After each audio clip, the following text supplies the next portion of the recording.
आज के वीडियो में एक 1200 साल पुरानी हवेली के रहस्य पर से पर्दा हटेगा। आपको मैं बताऊंगा कि इस हवेली में ऐसी क्या खासियत थी जिसको देख करके पुरातत्वविद भी बहुत हैरान हैं।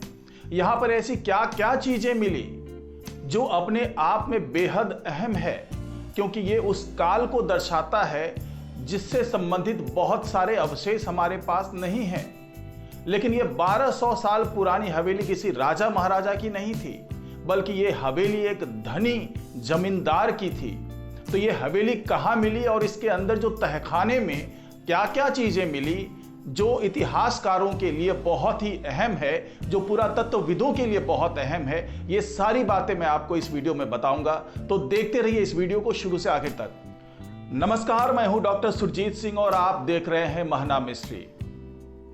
जिस 1200 साल पुरानी हवेली की बात मैं कर रहा हूं, ये उस वक्त बनी होगी जब इस्लामिक काल की शुरुआत हो रही थी, जब इस्लाम का प्रचार प्रसार हो रहा था।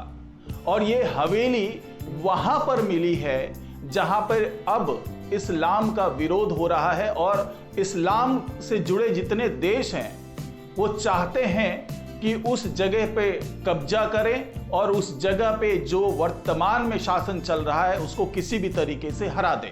अगर आपको ये जानकारी अच्छी लगेगी और आपको वीडियो ये अच्छा लगेगा तो इसे शेयर जरूर कीजिएगा, कमेंट जरूर कीजिए, लाइक जरूर कीजिए। साथ ही इस महना मिस्ट्री चैनल को सब्सक्राइब कीजिए और बेल आइकन को जरूर दबाइए। दोस्तों, ये 1200 साल पुरानी हवेली इजराइल के दक्षिणी रेगिस्तान में मिली है। ये वो दौर था जब भारत में बड़े राज्य टूटकर छोटे छोटे राज्यों में बंटने लगे थे। उसी दौरान अफगानिस्तान और अरब कंट्रीज से कई आक्रांता भारत आने लगे थे।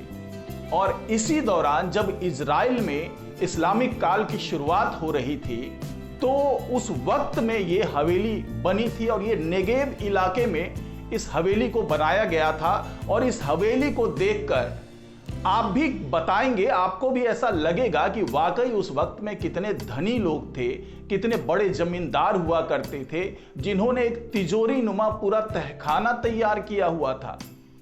और ये तमाम चीजें जो वहां के पुरातत्वविद हैं इजराइल के, उन्हें मिली है ये तमाम चीजें।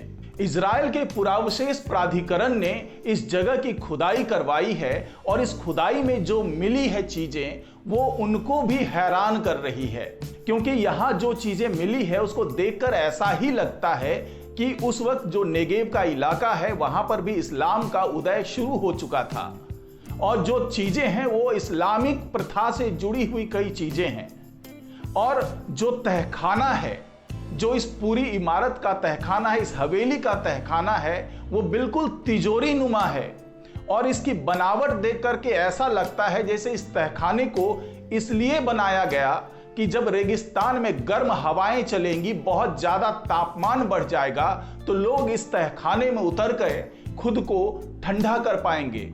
साथ ही इस तहखाने का लिंक एक ऐसे कुंड से है जहां पर ठंडे पानी का स्रोत है।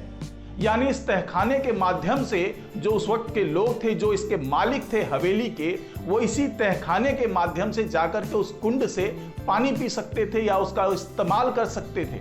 इस हवेली में कई रहस्य छुपे हुए हैं। पुरातत्वविदों के मुताबिक ये आलीशान घर एक आंगन के चारों ओर बनाया गया था और इसमें रहने वाले लोगों के लिए चारों ओर कई कमरे बनाए गए थे। जी हाँ, ये घर लगभग वैसा ही घर है जैसा आमतौर पर आप भारत में भी देखते आए हैं। जब पहले के दौर में भारत में घर बनाए जाते थे, महज आज से 60-70 साल पहले की बात कर लें, तो उसमें भी ऐसी ही प्रथा थी कि बीच में आंगन होता था और उसके चारों तरफ कमरे बनाए जाते थे लोगों के रहने के लिए। एग्जैक्टली वैसा ही ये घर है, वैसी ही ये हवेली है जिस तरह की हवेली भारत में जमींदारों के पास हुआ करती थी।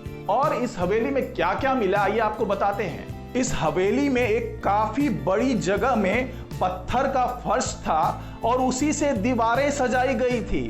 साथ ही हॉल का फर्श मार्बल का था। जी हाँ, संगमरमर का बना हुआ था इस हॉल का फर्श। और पुरातत्वविदों को वहां से कई तरह के मिट्टी के बर्तन और खाना परोसने के लिए खूबसूरत कांच के बर्तन भी मिले हैं। इस हवेली को देखकर यही अंदाजा लगाया जा रहा है कि उस वक्त इजराइल में भी इस्लामवाद का उदय होना शुरू हो चुका था, क्योंकि जो तमाम बर्तन मिले हैं, जो वहां का स्थापत्य कला है, उसको देखकर यही धीरे धीरे चीजें साफ हो रही है कि वहां पर इस्लामवाद से प्रभावित लोग रह रहे थे और उनकी शैली को धीरे धीरे अपना रहे थे।